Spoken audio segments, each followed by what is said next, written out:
Hello बच्चों, कैसे हैं आप लोग। मैं शशिकांत चौहान आप लोगों का स्वागत करता हूं अपने यूट्यूब चैनल टॉप एडू पे। और आज हम लोग देखेंगे 20 जनवरी 2024 के करंट अफेयर्स। और बिना देरी किए हुए चलते हैं। सबसे पहला क्वेश्चन देखते हैं। किस देश के स्टार्टअप बीटा बोल्ट ने 50 वर्षों तक रख रखाव मुक्त बिजली उत्पादन का दावा करने वाली परमाणु बैटरी का अनावरण किया है। यानी अब एक ऐसी बैटरी बनाई जा रही है, अनोखी बैटरी बनाई जा रही है जो परमाणु से बनाई जाएगी और ये 50 वर्षों तक चलेगी। और ये कारनामा करने वाली कंपनी कौन सी है? Beta bolt. ये 50 वर्षों तक आपके मोबाइल में ये चार्ज करती रहेगी। भले ही मोबाइल 50 साल तक चले या ना चले, लेकिन ये बैटरी 50 साल तक चलती रहेगी। और ये कारनामा करने वाली कंपनी बीटा बोल्ट किस देश की कंपनी है? तो यहाँ पे यही क्वेश्चन पूछा गया है। तो आपके सामने ऑप्शन है संयुक्त राज्य अमेरिका, रूस, चीन और जापान। तो आपके सामने जो ऑप्शन है उसमें सही आंसर है चीन। तो बीटा बोल्ट कंपनी जो है वो चीन की कंपनी है। अगर स्टैटिक की बात करें तो संयुक्त राज्य अमेरिका की कैपिटल वाशिंगटन डीसी होती है और यहाँ के जो प्रेसिडेंट हैं जॉय बिडेन है और करेंसी यूएस डॉलर सभी लोग जानते हैं। रूस की बात करें तो रूस के प्रेसिडेंट हैं व्लादिमीर पुतिन और करेंसी रूबल होती है और कैपिटल सेंट पीटर्सबर्ग है। और चीन की बात करें तो चीन के जो प्रेसिडेंट हैं वो शी जिनपिंग है और कैपिटल होती है बीजिंग और करेंसी युआन है। जापान की अगर बात करें तो यहाँ के पीएम बहुत नाम इंपॉर्टेंट है, फूमियो किशिदा, याद रखिएगा। फूमियो किशिदा यहाँ के क्या हैं? प्राइम मिनिस्टर हैं। और यहाँ के जो करेंसी होती है वो येन होती है और यहाँ की जो कैपिटल है वो टोक्यो है। तो ये याद रखिएगा। तो ये सारे स्टैटिक्स आपको याद रखने होंगे। चलते हैं अगला क्वेश्चन। हाल ही में किस संगठन ने जन्म तिथि के प्रमाण के लिए आधार को स्वीकार्य दस्तावेजों की सूची से हटा दिया है? यानी बहुत सारे ऑर्गेनाइजेशन डेट ऑफ बर्थ का सर्टिफिकेट मांगते हैं, तो वो डेट ऑफ सर्टिफिकेट्स के बहुत सारे लिस्ट होते हैं डॉक्यूमेंटेशंस के, उसमें से आधार को हटाने वाले, आधार का ऑथेंटिकेशन हटाने वाला ये इन चारों में से कौन सा ऑर्गेनाइजेशन है? तो आपको सही आंसर बताना है।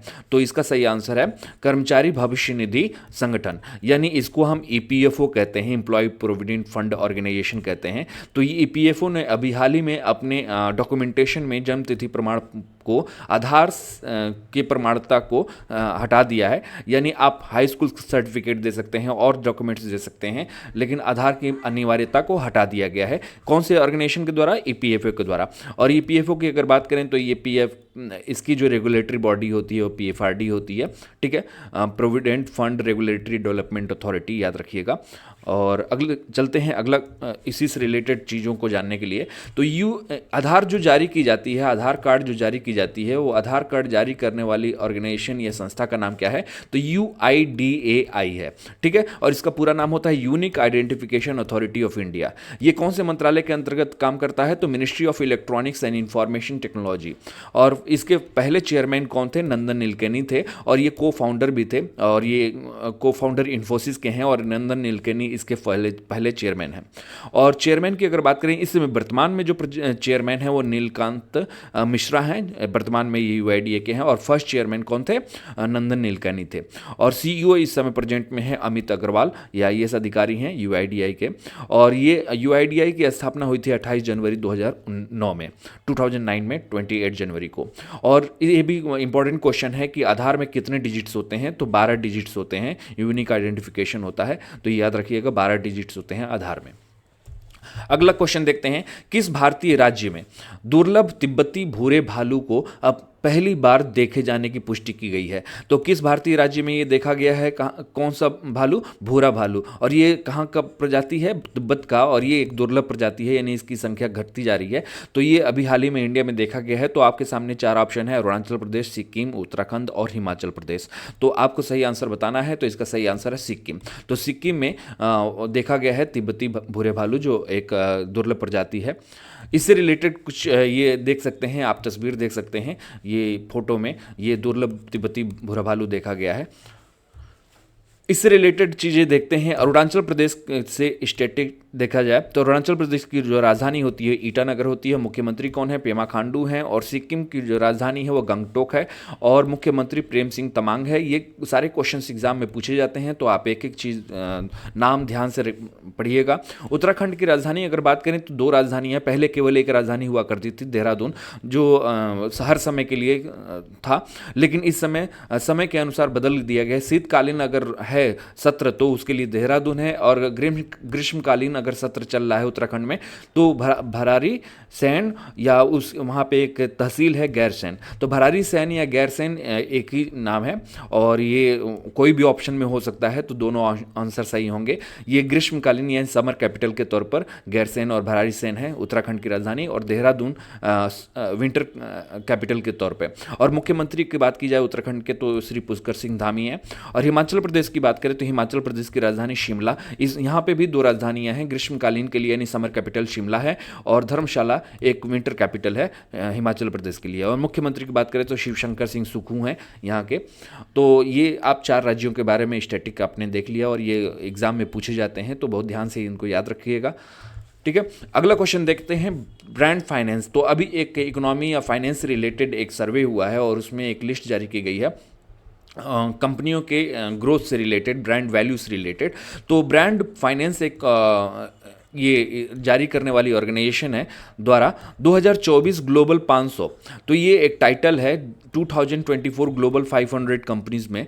और ख़ास तौर पे यहाँ पे हम क्वेश्चन जो पूछे हैं वो आईटी सर्विस से रिलेटेड बताया गया है। तो ब्रांड फाइनेंस ने अभी हाल ही में एक रैंकिंग जारी किया है 2024 ग्लोबल 500 आईटी सेक्टर से रिलेटेड आईटी सर्विसेज रैंकिंग के अनुसार किस कंपनी को दुनिया में दूसरे सबसे मूल्यवान वैल्यूएबल आईटी सेवा ब्रांड के रूप में दर्जा दिया गया है। तो आपको बताना है कि आपके सामने ऑप्शन है Tata consultancy services, IBM, Accenture और इन्फोसिस। तो इनमें से किसको दूसरा सेकेंड वैल्यूएबल ब्रांड डिक्लेयर किया गया है। और खास तौर पे हम बात कर रहे हैं आईटी सर्विसेज, याद रखिएगा ये कंफ्यूजन हो सकता है, तो कंफ्यूजन दूर कर लें। आईटी सर्विसेज के लिए सेकेंड नंबर का वैल्यू ब्रांड किस आईटी कंपनी को डिक्लेयर किया गया है, तो इसका सही आंसर है टाटा कंसल्टेंसी सर्विसेज यानी टीसीएस हम कहते हैं, तो टीसीएस को। तो फर्स्ट पे कौन है, तो फर्स्ट पे एक्सेंचर को रखा गया है, आयरलैंड की कंपनी है। तो एक्सेंचर नंबर 1 कंपनी है आईटी सर्विसेज प्रोवाइड करने में ब्रांड वैल्यू के नज़रिए से देखा जाए तो टीसीएस दूसरे पे है और इंडिया की पहली ये बन गई है टाटा कंसल्टेंसी सर्विसेज, और एक्सेंचर नंबर 1 पे है आईटी सर्विसेज रैंकिंग में।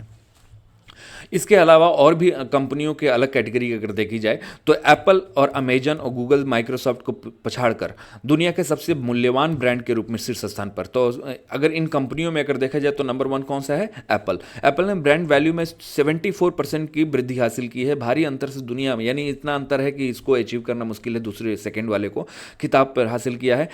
एनवीडिया ब्रांड वैल्यू में 163% की ग्रोथ देखी गई है आर्टिफिशियल इंटेलिजेंस के क्षेत्र में। एआई की अगर बात करें तो किसको नंबर 1 वैल्यू ब्रांड मिला है, एनवीडिया को। ठीक है, और दुनिया की सबसे तेज बढ़ने वाली ब्रांड है। यूरोप के सबसे मूल्यवान ब्रांड डाइचे टेलीकॉम, दुनिया की शीर्ष दूरसंचार के अगर क्षेत्र में देखा जाए तो डाइचे टेलीकॉम है। अगर एआई के क्षेत्र में देखा जाए तो एनवीडिया है। अगर टेक्नोलॉजी और के लिहाज से देखा जाए तो एप्पल है। और टेस्ला 10वें स्थान से बाहर होकर अब 18वें स्थान पे आ गया है। ठीक है, अब देखते हैं किस कंपनी ने, अगला क्वेश्चन, किस कंपनी ने मुंबई अहमदाबाद बुलेट ट्रेन परियोजना के विद्युतीकरण खंड के लिए 10,000 से 15,000 करोड़ रुपए के बीच एक महत्वपूर्ण अनुबंध हासिल किया है, एग्रीमेंट हुआ है। तो ये बहुत बड़ा प्रोजेक्ट है, मेगा प्रोजेक्ट है जो बुलेट ट्रेन से रिलेटेड है और मुंबई अहमदाबाद से जो चलने वाली है। और इस योजना के लिए एक टेंडर जारी हुआ था, जो ये टेंडर किसको मिला है, तो लॉर्सन एंड टूब्रो को मिला है। तो याद रखिएगा इन 4 ऑप्शन में से लॉर्सन एंड टूब्रो को मेगा प्रोजेक्ट मिला है मुंबई अहमदाबाद बुलेट ट्रेन परियोजना से रिलेटेड विद्युतीकरण के लिए, यानी इलेक्ट्रिफिकेशन की जाएगी पूरे रूट में। 10,000 से 15,000 करोड़ का ये बजट है। अगला क्वेश्चन है, भारत सरकार ने नई शिक्षा नीति के तहत किस भाषा को 9 शास्त्रीय भाषाओं में से एक के रूप में शामिल करने का निर्णय किया है। तो आपके सामने ऑप्शन है उर्दू, अरबी, फारसी और तुर्की। तो बता दें कि इसका सही आंसर है फारसी। इससे रिलेटेड हम आपको बता दें कि जो 9 शास्त्रीय भाषाएं हैं, अभी जो नई शिक्षा नीति आई है, नई शिक्षा नीति के तहत 9 शास्त्रीय भाषाओं को रखने की बात कही गई है। इनमें सबसे पहला जो शास्त्रीय भाषा रखी गई थी वो तमिल को रखा गया था। 2004 में ये पहली शास्त्रीय भाषा है जो शामिल की गई थी। अब तक 6 भाषाएं थी जो फारसी को छोड़कर, अगर इसके पहले देखा जाए तो 6 भाषाएं थी। तो सबसे पहले तमिल था, फिर संस्कृत को, कन्नड़ को, तेलुगु को, मलयालम को और उड़िया को। इस तरीके से 6 भाषाओं को 9 शास्त्रीय भाषाओं में जगह मिली थी। अभी हाल ही में एस जयशंकर ईरान गए थे और वहाँ पे भारत और ईरान के संबंधों को, सांस्कृतिक संबंधों को सुधारने के लिए भारत के 9 शास्त्रीय भाषाओं में से फारसी को भी शामिल करने की बात कही गई है। तो फारसी को 2024 में शामिल किया गया था और इसका लास्ट जो शामिल किया गया था उड़िया को शामिल किया गया था। अगला क्वेश्चन देखते हैं, केंद्रीय नागरिक उड्डयन मंत्री कौन है, ये भी एक क्वेश्चन बन सकता है। तो इसका सही आंसर है ज्योतिरादित्य एम सिंधिया। तो केंद्रीय नागरिक उड्डयन मंत्री ज्योतिरादित्य सिंधिया ने किस शहर में एशिया के सबसे बड़े विमानन एक्सपो विंग्स इंडिया 2024 का उद्घाटन किया है। तो सबसे एयरलाइंस या एरोस्पेस की अगर बात की जाए तो विमानन एक्सपो विंग्स इंडिया 2024 ये एशिया का सबसे बड़ा एक्सपो था और इसमें पूरा एग्जीबिशन लगाया जाता है एयरपोर्ट्स एयर स्पेस से रिलेटेड। तो इसका सही आंसर आपको बताना है मुंबई, दिल्ली, हैदराबाद और बेंगलोर। तो इसका सही आंसर क्या होगा, तो इसका सही आंसर है हैदराबाद। तो हैदराबाद में एक बेगमपेट जगह है जो वहाँ पे ओल्ड एयरपोर्ट हुआ करता था। हैदराबाद का ओल्ड एयरपोर्ट बेगमपेट में हुआ करता था। अब नई जगह बना दी गई है जिसे राजीव गांधी इंटरनेशनल एयरपोर्ट कहते हैं, शहर से दूर है। बेगमपेट शहर के अंदर था। तो ये ओल्ड एयरपोर्ट है हैदराबाद का। तो यहीं पर इस विंग्स इंडिया 2024 का एग्जीबिशन लगाया गया है जो एशिया का सबसे बड़ा है। इसका उद्घाटन किसने किया है, ज्योतिरादित्य सिंधिया। क्या कौन है, केंद्रीय नागरिक उड्डयन मंत्री हैं। अगला क्वेश्चन देखते हैं, केंद्रीय मत्स्य पालन मंत्री पुरुषोत्तम रुपाला इनका नाम है, ने किस स्थान पर मछली की आबादी को बढ़ावा देने और टिकाऊ मछली पकड़ने को बढ़ावा देने के लिए एक कृत्रिम चट्टान परियोजना शुरू किया है। तो केंद्रीय मंत्री, एक तो क्वेश्चन यहाँ हो गया कि केंद्रीय मत्स्य पालन मंत्री कौन है, तो इसका आंसर हो जाएगा पुरुषोत्तम रुपाला जी। और मछली की आबादी और टिकाऊ मछली पकड़ने यानी सस्टेनेबल फिशिंग के लिए, सस्टेनेबल का मतलब हमेशा मछलियाँ मिलती रहें और फिशिंग होती रहे और मछलियों का प्रोडक्शन बढ़ाया जाए जिससे रोजगार और आय में वृद्धि हो मछुआरों के लिए। तो ये कहाँ पे ये योजना शुरू की गई है और इस योजना का नाम है कृत्रिम चट्टान परियोजना। और ये योजना कहाँ शुरू की गई है, तो आपके सामने ऑप्शन है वेरावल गुजरात, विशाखापत्तनम आंध्र प्रदेश, पुरी उड़ीसा और विंझिमम केरल। तो इसका सही आंसर है विंझिमम केरल में ये योजना शुरू की गई है। और चट्टानें बनाई जा रही हैं आर्टिफिशियल, जिससे चट्टानों से क्या होगा कि उनकी मछलियों के लिए हैबिटेट्स जनरेट होगा और हैबिटेट आवास अगर होगा तो वहाँ पे मछलियाँ ज़्यादा आएंगी और वहाँ पे उनका प्रोडक्शन ज़्यादा होगा। ठीक है, तो इसलिए ये किया जा रहा है मछुआरों की आय को वृद्धि करने के लिए। और इसमें थोड़ा सा ये हम लोग स्टैटिक भी देख लें तो वेरावल कहाँ है, गुजरात में है। गुजरात की राजधानी क्या होती है, गांधीनगर होती है। मुख्यमंत्री इस समय प्रेजेंट में कौन है, भूपेंद्र भाई पटेल हैं।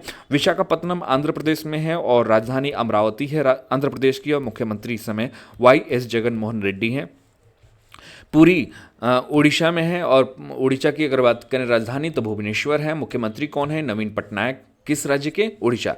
और केरल की अगर बात करें विंझिमम जहाँ पे एक कृत्रिम चट्टान परियोजना शुरू की गई है केरल में पुरुषोत्तम रुपाला जी के द्वारा। तो केरल की राजधानी क्या होती है, तिरुवनंतपुरम होती है और इस समय मुख्यमंत्री केरल के कौन है, पिनराई विजयन है। तो ये स्टैटिक एग्जाम में बहुत पूछा जाता है, तो याद रखिएगा। हम आपके करंट अफेयर्स के साथ साथ स्टैटिक भी प्रोवाइड कर रहे हैं। NHAI मतलब national highway authority of India की अगर बात करें तो एक पहल शुरू की है जिसका नाम है एक वाहन एक फास्टैग। प्राथमिक उद्देश्य क्या है, तो आपके सामने ये सामने ऑप्शन पड़े हुए हैं, तो आपको लॉजिकली आपको पता चल जाएगा कि इसका सही आंसर क्या होगा, ए होगा। यानी कहने का मतलब है कि 50 वाहनों के लिए एक फास्टैग नहीं, एक वाहन के लिए एक फास्टैग होना चाहिए। तो ये एकाधिक वाहनों के लिए एक फास्टैग को रोकने के लिए, हतोत्साहित करने के लिए ये पहल शुरू की गई है। और इसमें क्या है कि इसमें KYC भी इम्प्लीमेंट होगा।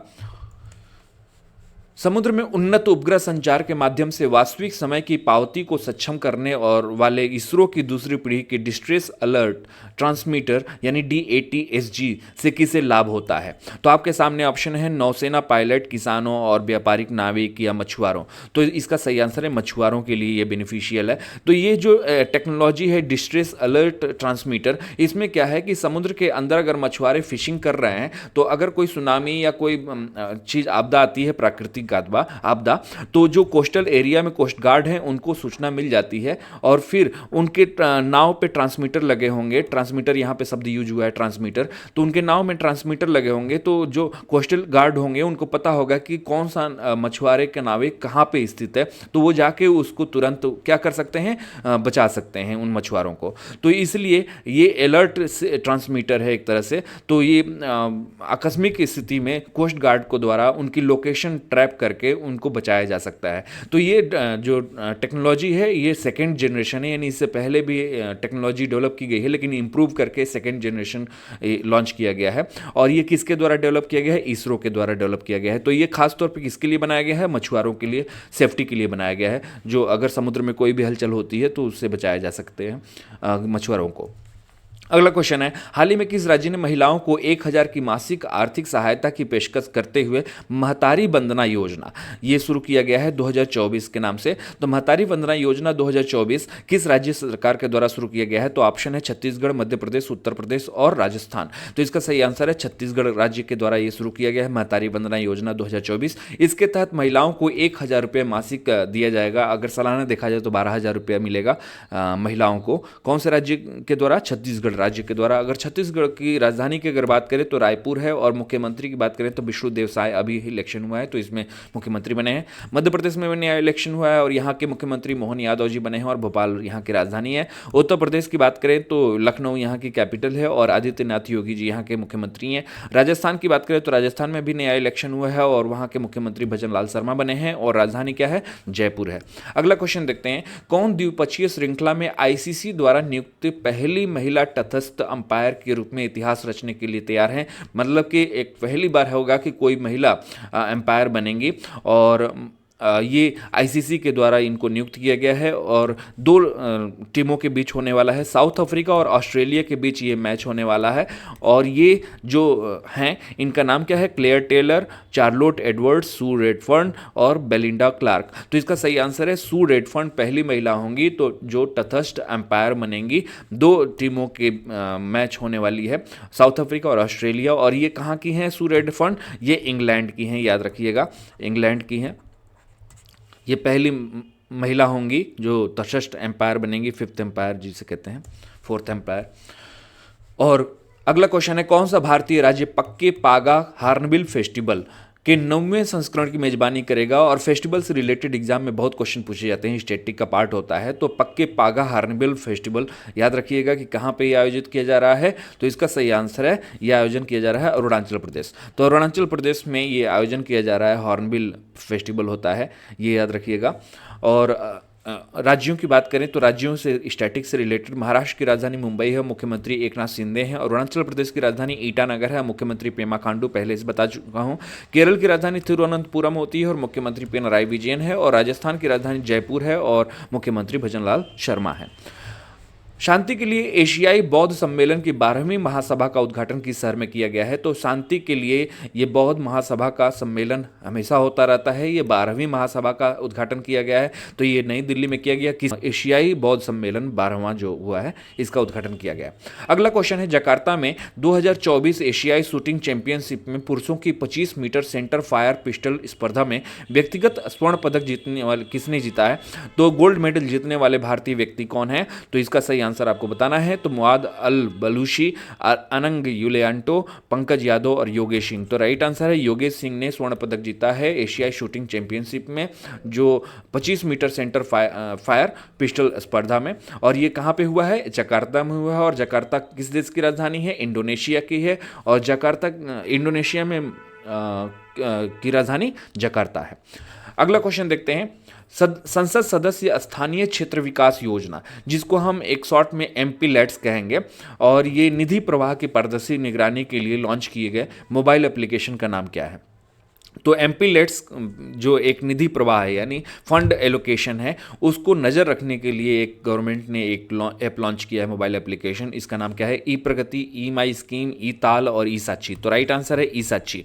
इसका मतलब ये है कि जो भी संसद हैं उनको एक राइट होता है कि उनको एक संसदीय कोष मिलता है, वो अपने संसदीय कोटे से वो अपने संसदीय क्षेत्र में विकास के लिए पैसे खर्च करते हैं, उनको राइट होता है। तो संसद निधि से वो पैसे कहाँ जा रहे हैं, कितने किसको दिया गया और किस विकास के लिए कितने पैसे दिए गए, तो ये सारी चीज़ें जो रूट है वो आपको पता चलता रहे, तो जिससे ट्रांसपेरेंसी बनी रहेगी कि किस संसद ने कहाँ कहाँ कितने पैसे खर्च किए। तो इसमें नज़र बनाए रखा जा सकता है पारदर्शिता के लिए, ट्रांसपेरेंसी के लिए। तो ये ई साक्षी सांसदों के सांसद निधि को डिस्ट्रीब्यूशन से ओवरव्यू करने के लिए या नज़र रखने के लिए ये एक एप्लीकेशन एप्लीकेशन लॉन्च किया गया है ई साक्षी।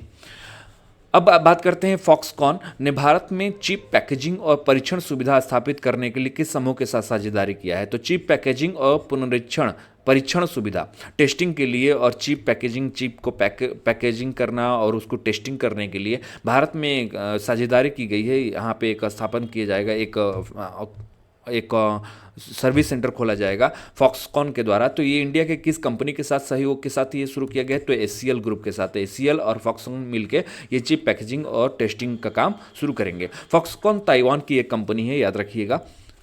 हाल ही में कौन सा शहर 3D शहरी स्थानिक डिजिटल ट्विन विकसित करने वाला भारत का पहला शहर बन गया है। तो ये 3D शहरी यानी आप गूगल मैप देखते हैं वैसे ही 3D मॉडल तैयार किया जाएगा किस शहर का, तो ये स्थानिक लेवल पे होगा यानी लोकल लेवल पे। तो किस शहर में ये शुरू किया गया है। और ट्विन का मतलब होता है कि सेम मॉडल, जुड़वा मॉडल यानी एक सेम कॉपी तैयार करना 3D मॉडल के तौर पर, गली मोहल्ले का सब चीज़ का रूट तैयार करना, ये इसमें काम होगा। तो ये किस शहर में पहली बार किया गया है भारत में, तो गांधीनगर, नई दिल्ली, बेंगलुरु और वाराणसी। तो इसका सही आंसर है वाराणसी। तो वाराणसी में 3D शहरी स्थानिक डिजिटल ट्विन विकसित करने वाला भारत का पहला शहर बन गया है। इसको पायलट प्रोजेक्ट पे जयपुर में लॉन्च किया गया था।